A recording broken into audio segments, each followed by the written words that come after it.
So, in the stage of the inner dance, they've talked about these things, about dancers and music and expression and creativity.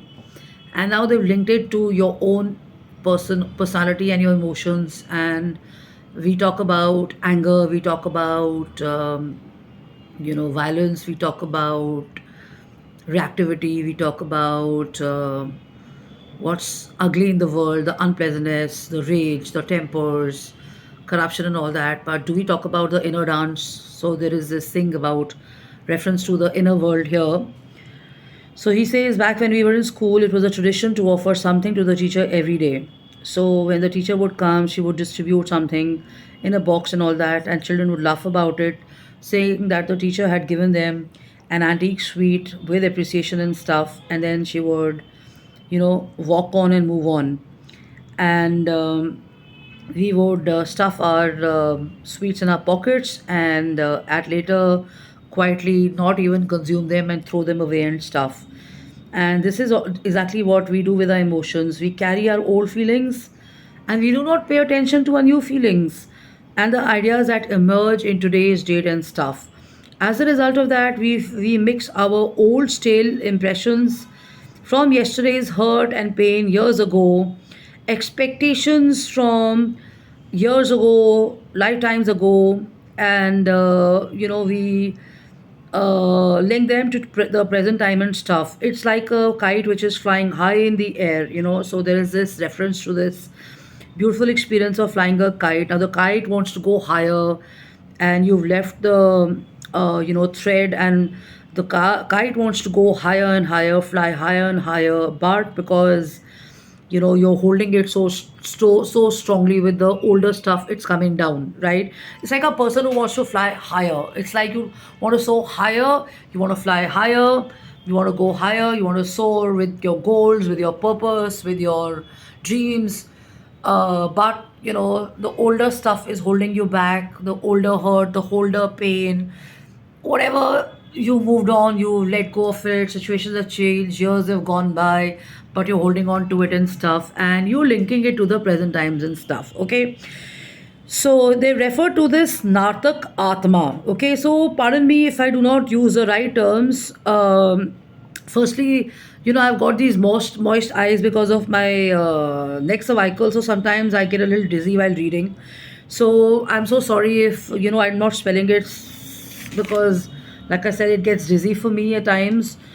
So the self is the dancer and the actor. What does that mean? So one who dances or acts in a play uses various gestures to uh, present the emotions before us, and as a result of that, have you seen this?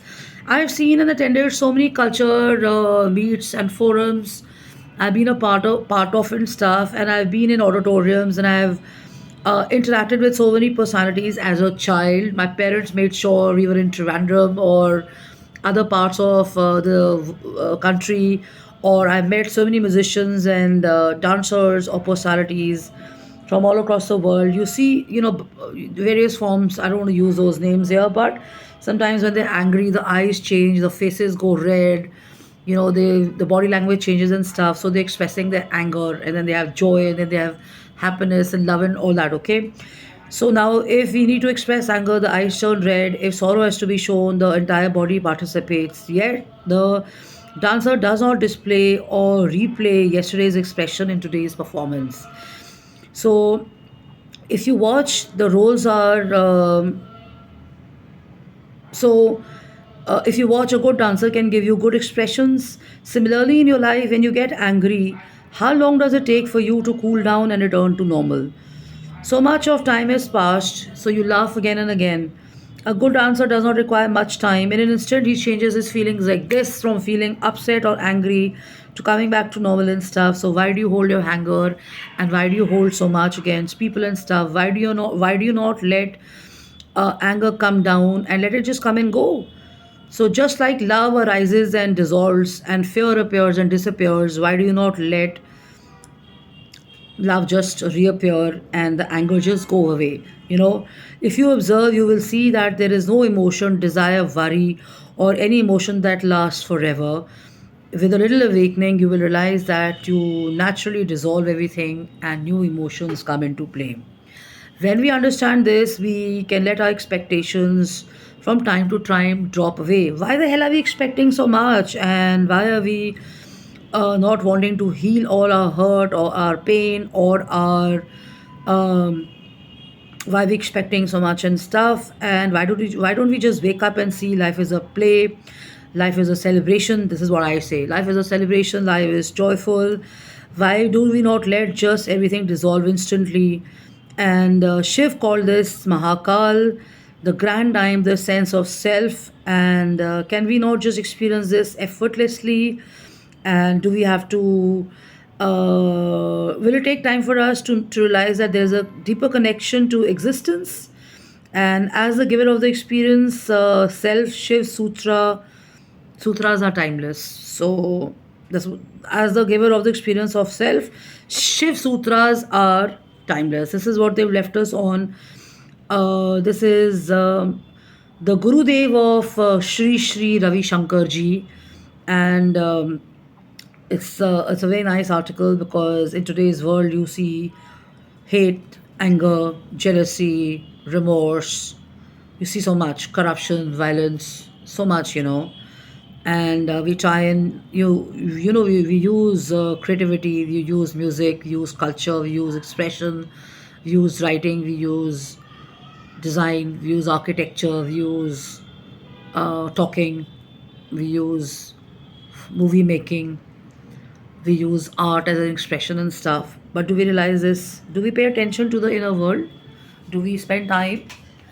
Do we spend time with ourselves to think that inner world is more important than the outer world and stuff? So if we follow mostly unhealthy, we think it's normal, right? And if we've grown to healthier and we've worked on ourselves and we've risen up and we've gone higher and feeling positive emotions, why would we want to come down and bring the world down, right?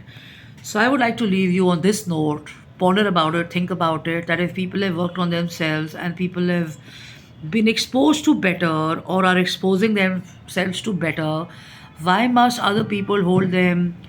Uh, why should they expect other people or hold other people down to a point where they should step down from their levels of being nice, being graceful, being great, being forgiving, being loving, being respectful to their level and stuff.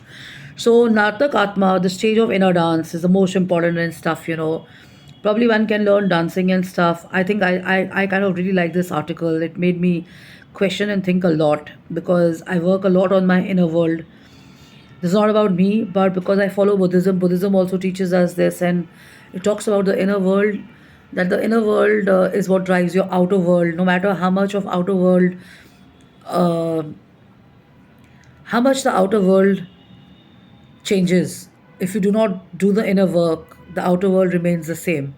So, if your inner world is beautiful, the outer world is beautiful. And if the outer world is beautiful and your inner world is not that great, then the outer world also doesn't look good. So, read this article, and happy Shivratri in advance. jkapani at gmail.com, justinkapani.im at gmail.com, Justine Kapani, office at gmail.com. There are all kinds of emotions in this world. Better is to follow peace, harmony, love, joy, positive emotions and stuff, because negative emotions are also not very good for your health, because they're unhealthy after a point of time. So they can be catastrophic or extremely bad in the long run. They do not let you move on. They don't let you enjoy life. They don't let you kind of form good relationships, or they don't let you get into better situations and stuff. So why be a hostage to those? So pick up some good books, pick up some nice places to sort yourself out at and stuff, and enjoy yourself. And music, culture, film, theater, and everything can only assist you. They can't be the driving factors and stuff. People who are engaged in those will have a different perspective and stuff. Definitely they can heal you and they can work very well on you, but when it comes to interpersonal relationships and dialogues and I wouldn't say fixing, but when it comes to fostering those and taking those in the long run, a lot of work has to be done on yourself, and it takes people to work together in it.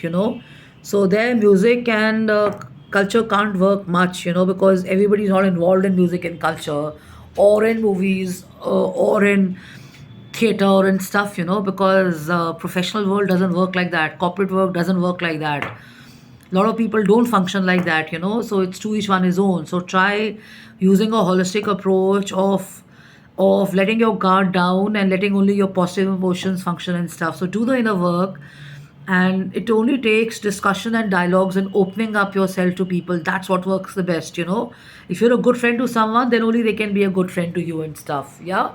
So love it, luck it, take care, and have fun, have a blast. Bye bye. Cheers. Have fun.